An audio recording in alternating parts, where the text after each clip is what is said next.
안녕하세요. 오늘도 사연살롱을 찾아주셔서 감사합니다. 저는 아이 하나를 키우며 사는 평범한 30대 여자입니다. 살면서 여러 희한한 얘기를 들었지만 저 같은 일 겪으신 분 아마 없을 거라고 생각합니다. 결혼할 때만 해도 듬직한 남편에게 반해서 살면서 힘든 일 없을 거라고 생각했었어요.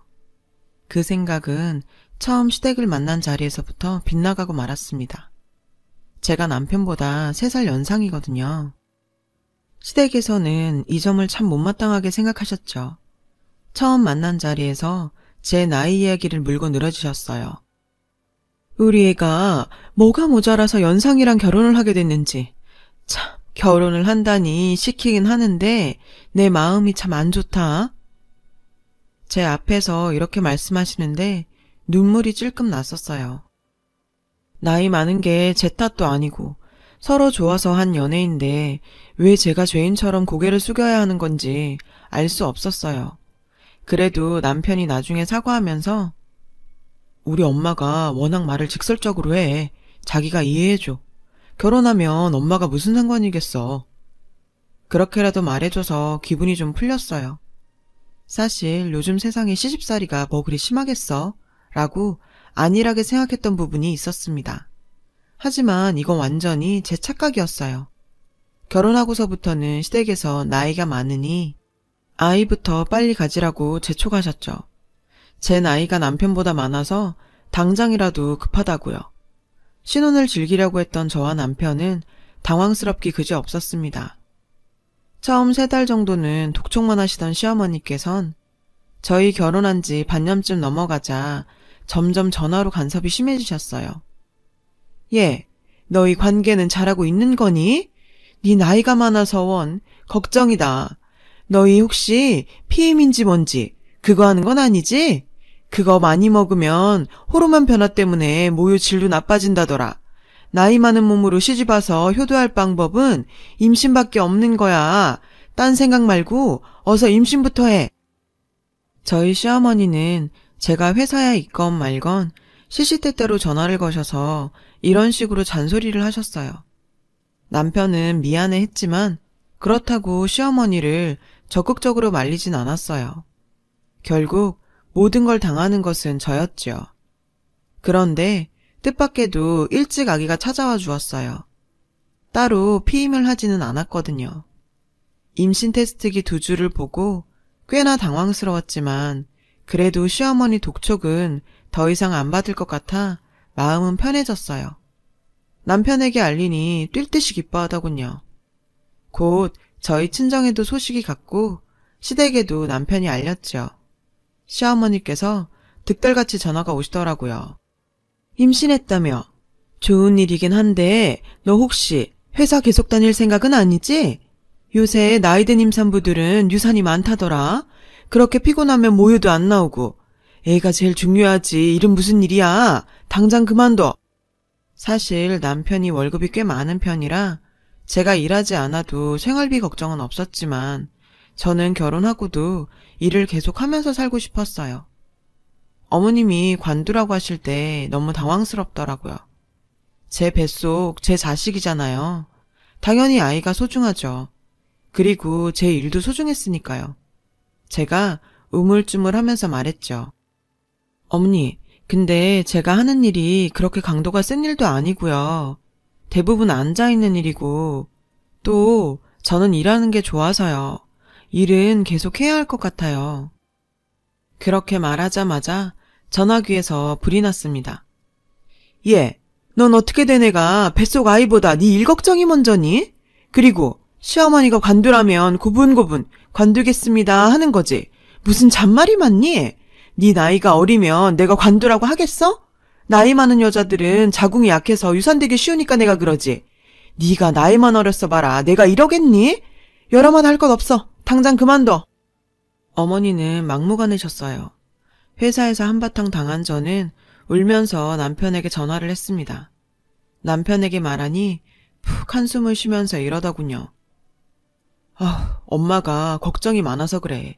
자기 나이는 그냥 하는 소리시겠지. 나이보다 일이 힘들어서 아이 잘못될까봐 그러시는 거야. 엄마가 워낙 말을 세게 하는 편이잖아. 자기가 이해를 하고. 근데 나도 자기 일하는 건 엄마랑 생각이 같아. 일은 관두는 게 어떨까? 어차피 아이 낳으면 육아휴직 써야 하고. 그러다 보면 회사 다시 나가기도 힘들잖아. 제 편이 될 거라고 생각했던 남편이 애매한 입장을 내니 저도 생각이 많아졌어요. 제가 일하는 게 정말 잘못된 일인가 싶었고요. 결국 임신 중반쯤 일을 관두게 되었습니다. 제가 애착을 갖고 하고 싶었던 일인데 관두고 회사에서 짐을 싸고 나오려니 참 눈물이 나더라고요. 결혼이 이런 건가 싶었고요.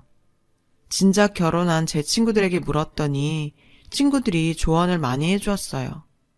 결혼 생활이란 게 원래 그런 거라고요. 희생도 하고 양보도 하고 그런 거고 아이 낳으면 더 양보할 게 많아진다면서 저만 생각하고 살 수 없다고 그러더군요. 그 얘기를 들으니 마음이 좀 진정이 되었어요. 이렇게 된 거 푹 쉬면서 태교에 전념하자 싶었습니다. 그런데 그조차도 어느 순간부터 시어머니의 간섭으로 여의치 않아졌죠. 임신 중기부터 집에서 쉬기도 하고 몸이 무거워지니 잠이 많아졌어요. 그런데 시어머니께서는 제가 낮잠 자는 것을 못마땅해 하셨어요. 얘, 너는 이제 집에서 놀면 일찍 일어나서 반찬도 좀 하고 청소도 하고 그래야지 어떻게 집에서 잠만 자니? 어느 순간부터 시어머니께선 저희 집 비밀번호를 물어보시고 번호를 누르고 불쑥불쑥 오시곤 하셨어요. 제가 자고 있으면 이불을 걷어내고 저를 깨워서 혼을 내셨죠. 너 너무 늘어져 있는 거 아니니? 안 그래도 임신해서 살도 많이 쪘는데 요새 젊은 임산부들은 다 자기 관리해서 임신해도 몇 킬로 안 찐다는데 넌 벌써 10킬로도 넘게 찐 것 같다 얘? 도대체 어쩌려고 그러니?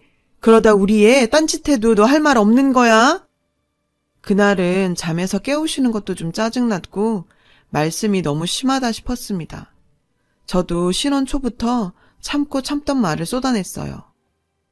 어머니, 이제 저희 집에 불쑥불쑥 찾아오지 마시고 연락 주고 오세요. 그리고 임신하면서 찐 살은 제가 알아서 뺄 테니 간섭 안 하셨으면 좋겠어요. 그 얘기를 듣더니 저희 시어머니 눈에서 불꽃이 일더라고요. 나이도 많은 게 어쩌고 저쩌고 험한 말을 쏟으시더니 문을 쾅 닫고 가버리시더군요. 속은 좀 시원해졌지만 괜찮을까 싶었는데 역시나 1시간쯤 후에 남편 전화가 오더라고요. 받았더니 남편이 마구 화를 내면서 저한테 그럽니다. 당신 대체 엄마한테 뭐라고 했길래 엄마가 울고불고 난리가 난 거야. 엄마가 집에 좀 불쑥 찾아왔다고. 당신 그렇게 해도 되는 거야? 임신한 게 무슨 별술도 아니고 시어머니한테 예의는 지켜야 하는 거 아니냐고. 엄마 울고불고 난리 났어. 기가 막혔습니다. 울고불고 난리칠 사람이 누군데요. 게다가 남편도 원망스러웠어요. 처음에 듬직했던 모습은 다 가짜인가 싶고 이 집에선 제 편이 아무도 없구나 싶었죠. 전화 끊고 정말 다 때려치고 싶어서 저도 울면서 친정에 전화를 했어요. 친정에다 그런 얘기 하고 싶진 않았고 또 집안 싸움 될까봐 저만 눌러 참고 있었는데 남편과 시어머니는 한편이 돼서 제가 이렇게 괴로운데 아이에게도 좋을 건 없겠더라고요. 저만 당하고 있을 수는 없겠다 생각했어요. 하나밖에 없는 딸이 그런 일 당한다는 걸 알게 된 저희 부모님은 난리가 나셨어요. 저희 집 찾아오셔서 저 위로해 주시고 맛있는 반찬도 잔뜩 가져다 주셨어요. 퇴근해서 돌아온 남편은 저희 엄마 아빠 보고 굉장히 당황하더라고요. 그런데 저희 엄마 아빠가 남편에게는 싫은 내색 하나 없이 그냥 가셨어요. 나중에 엄마가 그러시더군요. 김서방한테 싫은 소리 했다간 너한테 불통 튈 게 뻔하고 임신까지 했는데 이제 물릴 수도 없잖니. 어쨌든 우리가 다녀갔으니 김서방도 좀 뜨끔했겠지. 엄마 말 따라 남편은 한동안 저에게 좀 잘해주었어요. 아무래도 눈치가 좀 보였겠죠. 엄마 아빠는 미운 놈 떡 하나 더 준다는 심정으로 사위 영양제며 사돈 영양제, 좋은 음식들을 선물로 보내셨어요.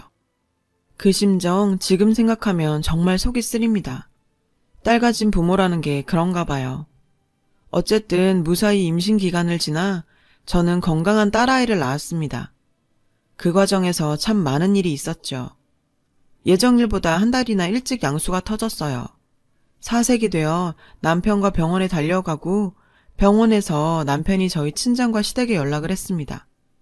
의사가 오더니 예정일보다 일찍 출산을 하게 되었지만 아이는 건강하니 마음을 놓으라고 하더군요. 그래서 일단 촉진제를 맞고 진통을 하고 있는데 시어머니가 오셨어요. 당연히 걱정을 하시겠거니 생각은 했는데 시어머니께서는 의사한테 덜컥 이러더라고요. 절대 제왕은 안 됩니다. 자연분만이 아이한테 좋다는 거 선생님도 아시죠? 애기 엄마가 뭐라고 하든 하루가 걸려서든 이틀이든 자연분만 부탁드려요. 자연분만 해야 모유도 잘 나오잖아요. 진통하느라 끙끙 앓고 있는 제 앞에서 그런 말하는 시어머니가 너무 원망스러웠어요. 꼬박 10시간을 진통을 했는데 의사가 고개를 절레절레 젓더라고요. 남편도 걱정이 되어 의사에게 계속 수술해야 하는 거 아니냐고 물어보는데 시어머니는 계속 옆에서 꼭 자연분만 해야 한다고 강하게 말하셨어요. 저는 더 이상 못하겠다고 울고불고 난리가 났는데 시어머니는 혀를 차면서 제가 참을성이 너무 없다고 그러시더군요. 나는 애 낳을 때 하루도 넘게 진통했다. 이제 10시간인데 뭐 죽겠다고 해야 다니니? 네가 엄마라면 아이 생각해서 당연히 자연분만 해야지. 몸에 칼 대서 너한테고 애한테고 좋을 게 대체 뭐니? 그렇지만 결국 15시간째에 의사가 이대로는 안 되겠다고 수술을 해야 한다고 밀어붙였어요. 의사가 고마워서 손이라도 잡고 싶더라고요. 의사가 수술 준비하면서 저런 시어머니들이 종종 있어요. 참 자연분만이 좋긴 해도 상황 따라 다 그런 건 아닌데 산모님 신경 쓰지 마세요. 어쩜 가족인 시어머니보다 의사가 제 마음을 더 헤아려 주시더군요. 무사히 아이를 낳고 이틀을 꼬박 침대에서만 생활하다 사흘째부터 슬슬 몸을 움직이고 아이도 안아보았어요. 비록 임신 기간 동안 힘든 일이 많았지만 내 새끼라 그런지 정말 금쪽같이 이뻤어요. 간호사가 와서 이제 슬슬 모유 수유 준비하자고 하더군요. 안 그래도 가슴에 젖이 차서 무거워지던 찰나였어요. 간호사가 웃으면서 얘기하더군요. 시어머님께서 신신당부하고 가셨다고요. 아이 모유 꼭 먹이라고요. 할머니가 손녀 사랑이 대단하다면서요. 그 이야기를 듣는데 참 어이없더라고요. 제가 어련히 알아서 잘할까봐 모유 수유까지 간섭인가 하고요. 어쨌든 저도 모유 수유를 꼭 하고 싶었기 때문에 나흘째부터 아이에게 젖을 물리기 시작했어요. 그런데 아이가 빠는 힘이 약한지 모유를 잘 먹지 못하더라고요. 조리원으로 가서도 모유를 유축해서 아이에게 먹이고 여의치 않을 때는 분유도 먹였어요. 시어머니께서 저한테 전화하시더니 얘 모유 먹이고 있니? 네 어머니 먹여요. 근데 아이가 젖 먹는 법을 아직 잘 몰라서 분유도 같이 먹여요. 얘 그럼 모유 잘 짜더라. 그거 귀한 거야. 알았지? 모유 무조건 먹여야 해. 얼려뒀다 먹으면 되니 잘 보관해둬라. 모유에 그렇게 집착하는 시어머니. 참 이해가 안 됐지만 남편은 천하태평이었어요. 아니 모유가 좋은 건 사실이잖아. 엄마가 애한테 해로운 거 시키시겠어? 모유가 좋으니 먹이라는 거지. 얼마나 손녀가 이쁘면 그러시겠어? 그러면서 아이를 안고 허허 웃더라고요. 조리원에 2주간 있다가 집으로 왔습니다. 집에서 아이를 보는 건 그야말로 전쟁 같았어요. 아이 보는 게 그렇게 힘들 줄은 몰랐어요. 새삼 저희 엄마 생각도 나고 시어머니도 좀 이해되더라고요. 그렇게 귀하게 키운 아이니 커서도 그리 신경을 쓰시나 싶었네요. 이런 게 부모 마음이구나 싶고 다시 시어머니와 잘 해보고 싶은 생각도 들었어요. 또 어머니께서 저희 집에 가끔 오시면서 아이를 1시간 정도 봐주시고 그러셨거든요. 그래서 저도 마음의 앙금이 좀 풀어지려던 차에 그 일이 터지고 말았죠. 어느 날 어머니께서 오셔서 저보고 좀 자라고 왜 안 자냐며 계속 권하시더라고요. 그동안은 어머니가 아이를 봐주셔도 저도 옆에서 거들거나 제가 보거나 그랬거든요. 어머니가 못 믿어서 그런 게 아니고 아이가 익숙치 않으시니 보채면 힘드시니까요. 그런데 그날따라 저한테 자라고 워낙 권하시길래 저도 지난밤에 아이가 울어대서 잠을 못 잤던지라 어머니께 감사하다고 하고 낮잠을 좀 청했어요. 아주 꿀같은 낮잠을 잤었죠. 아이 낳고 한 번도 그리 편하게 못 잤었는데 피로가 싹 풀리더군요. 거실이 조용하길래 나가보니 아이가 깨서 아이 침대에서 혼자 모비를 보면서 놀고 있더라고요. 어머니가 어디 가셨나 눈이 휘둥그레서 찾았는데 부엌에서 뭔가 달그락거리는 소리가 들리더라고요. 설거지나 그런 걸 하시는 건가 싶어서 별다른 기척 없이 부엌에 들어갔는데 목격한 광경은 충격적이었어요. 어머니가 아이 젖병을 들고 모유를 마시고 계셨어요. 아이처럼 젖병에 모유를 빨아먹고 계시는 거예요. 깜짝 놀라서 어머니 뭐 하세요? 라고 물으니 어머니가 깜짝 놀라시면서 저를 보더니 겸연쩍게 웃으시더라고요. 너 깼니? 어머니, 지금 제 모유 드시는 거예요? 도대체 뭐 하시는 거예요? 생각해보니 제가 그동안 유축한 모유가 가끔 숫자가 안 맞는다고 몇 번 생각했었거든요. 항상 시어머니가 왔다 갔을 때 그랬던 겁니다. 그게 돌이켜보니 시어머니가 제 모유를 그동안 먹고 있었던 거더라고요. 아연질색해서 보고 있는 저한테 시어머니께서는 웃으면서 그러시더군요. 모유를 먹으면 갱년기 여자한테 좋다더라. 피부에도 좋고.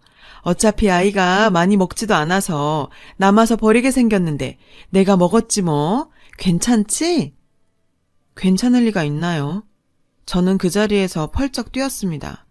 어떻게 애 먹일 모유를 드실 생각을 하시냐고 마구 따졌더니 처음엔 겸연쩍 하시던 시어머니께서 오히려 나중엔 화를 내시더라고요. 아니, 버리게 생겨서 내가 좀 먹을 것 같고 뭘 그리 야단이니? 이깟 모유가 뭐라고 시어머니한테 그것도 못 주니? 내가 뭐 대단한 걸 뺏어 먹은 것도 아니고 애 봐주는 값이 이것도 안 되니? 가끔 오셔서 애 1시간 봐주시고 그걸 모유값이라고 하다니. 모유값이 문제가 아닌 걸 모르시는 건지 제가 너무 화가 나서 시어머니를 집 밖으로 내쫓아버렸어요. 소름이 다 끼치더라고요. 요새 먹을 게 얼마나 많고 영양제도 많은데 무슨 갱년기라고 모유를 먹나요. 그러고 나니 신혼 초부터 시작해서 저한테 자연분만 강요하던 것, 모유 수유하라고 강조하셨던 것들이 모두 제 모유를 드시려고 한 계산이었던 거죠. 그날 퇴근한 남편에게 있었던 일을 그대로 다 얘기했습니다. 과장하거나 축소하는 것 없이 전부 얘기를 했어요. 그랬더니 남편이 한숨을 푹 쉬더라고요. 전 이 정도 되면 당연히 시어머니를 탓할 줄 알았어요. 그런데 그게 아니었어요. 당신, 그래서 우리 엄마가 그거 좀 먹었다고 그렇게 화가 났냐? 애 봐주시러 오신 엄마를 내쫓기까지 하고. 진짜 당신 시어머니한테 너무한 거 아니야? 어디다 얘기해봐. 우리 엄마 잘못했다는 사람 있나? 어느 며느리가 시어머니를 내쫓냐? 넌 인정도 없냐? 그 말을 듣는데 뚜껑이 열리더군요. 이 남자 믿고 더 이상 못 살겠다는 생각이 들었네요. 이 집에서 퇴정해줘야 할 사람은 저라는 생각이 들었어요. 남편은 멈추지 않고 계속 저를 탓하는 말을 하더군요. 모유가 무슨 금싸라기도 아니고 모유 그까짓 거 계속 나오는데 그게 아깝다고 그렇게 난리냐? 엄마가 갱년기라 힘들어하는데 며느리가 돼서 챙겨주진 못할 망정 엄마를 내쫓냐? 당신 진짜 그러는 거 아니야. 그리고 나도 좀 먹었어. 엄마가 좋다고 몇 잔 주길래 나도 좀 먹었다고. 그래서 뭐? 나도 쫓아내려고? 그 말을 듣는데 이 집은 진짜 상식이 없구나 싶더군요. 남편한테 통보했습니다. 아니, 당신은 나갈 거 없어. 내가 나가면 되겠네. 그래, 내가 비정상이니까 내가 나간다고. 당장 아이 싸매고 저희 친정으로 왔어요. 친정으로 와서 핸드폰을 확인해 보니 남편이 갖은 요구라고 어디 너 혼자 잘 먹고 잘 살아보라는 둥 문자를 보내놨더군요. 저희 친정에선 산후조리도 제대로 못한 제가 퉁퉁 부어 나타났으니 깜짝 놀라셨어요. 제가 시어머니 얘기를 하니 엄마가 질색을 하시더군요. 아니, 사돈이 미쳐도 단단히 미쳤구나. 어디 먹을 게 없어서 애 모유를 먹어. 그리고 김서방도 먹었다고? 세상에 미친 집구석이구나. 이게 제가 아는 상식이었어요. 엄마 아빠한테 그날 그랬습니다. 엄마 아빠, 내가 불효하는 거 아는데 나 정말 그 집서는 못 살겠어. 이혼하고 아이 혼자 키우는 거 진짜 막막하긴 한데 이혼해야 할 것 같아. 도저히 못 살겠어. 그렇게 이야기하고 눈물 짓는 저를 엄마 아빠는 보듬어 주셨어요. 저희 아빠 보수적인 분이시지만 딸내미가 못 살겠다고 하니 의외의 반응이시더군요. 그래, 인생 긴데 뭐하러 거기다가 허비하냐. 그만 살아라. 살다 보면 별일 다 있어. 이런 걸로 좌절할 거 없어. 얼마든지 혼자 잘 살 수 있는 세상이야. 아빠가 그렇게 말씀하시니 속이 좀 후련하더라고요. 그날부터 저는 이혼 절차에 대해 알아보기 시작했어요. 남편도 저처럼 시댁 못 모시는 여자랑은 살기 싫다고 짐 찾아가라고 그러더라고요. 그 집에 다시 들어가는 것도 소름 끼쳐서 가기 싫었는데 아이 물건도 있고 제 물건 중요한 것들도 몇 가지 있어서 어느 날 남편 없는 시간에 집으로 갔어요. 집에 갔는데 웬 말소리가 들렸어요. 황당하게도 시어머니가 와 계셨고 시어머니 친구분들도 있더라고요. 태진이 밥 차려줄 사람도 없어서 내가 와 있는 거다. 너 이혼이 네 집 개 이름인 줄 아니? 네가 이혼해서 어떻게 살겠단 거야? 허튼 소리 하지 말고 얼른 들어와. 그 자리에서 불현듯 정말 뭐 이런 사람이 다 있나 싶어서 이혼할 때 하더라도 시어머니 망신 한번 줘야겠다는 생각이 들더라고요. 시어머니 친구분들이 계시니 큰 소리로 얘기했죠. 어머니, 제가 비정상적이라 남편이랑 시엄마가 모유 먹는 집구석하고는 더 이상 못 살겠어요. 친구분들, 저희 어머니가 손녀 모유를 자꾸 드시네요. 저희 어머니 대단한 분이시죠? 자신 갱년기라고 손녀 먹을 모유를 먹을 생각을 다 하시고요. 제가 이렇게 대단한 집구석에서 어떻게 같이 살겠어요? 그래서 저 나갑니다. 그러자 시어머니는 하얗게 질리시고 어머니 친구분들은 웅성웅성 거리더라고요. 별말 없이 짐 챙겨 나오면서 어머니께 한마디 더 했습니다. 태진 씨한테 전해주세요. 제가 이쯤에서 물러나는 거 고맙게 알고 양육비나 잘 주라고요. 양육비 안 주는 날엔 제가 회사고 친구들 연락처 전부 아니까 그 사람들도 어머님 아들 모유 먹고 있었다고 알게 될 테니 더러운 집구석인 거 알려지기 싫으면 애 아빠 의무는 다 하라고 하세요. 그리고 거실에서 쌩 하고 나왔습니다. 뒤에서 시어머니가 친구들한테 뻘뻘거리며 변명하는 소리가 들리더라고요. 그렇게 저는 이혼했습니다. 이혼 전까지 엄청 뻣뻣하게 굴던 남편이 그 일 이후로는 고분고분하게 잘못했다 그러더군요. 꼴에 그게 알려지면 망신 당할 것 같긴 했었나 봐요. 수 틀리면 여기저기다 제가 말할 것 같으니 제 요구 다 들어줬죠. 그래서 양육비며 다 합의 잘하고 헤어졌습니다. 요새는 아이 키우면서 재취업할 자리 알아보고 있어요. 생각해보면 제가 일 그만둔 것도 너무 아까워요. 그렇지만 그때 제 선택이었으니 후회는 안 하려고 합니다.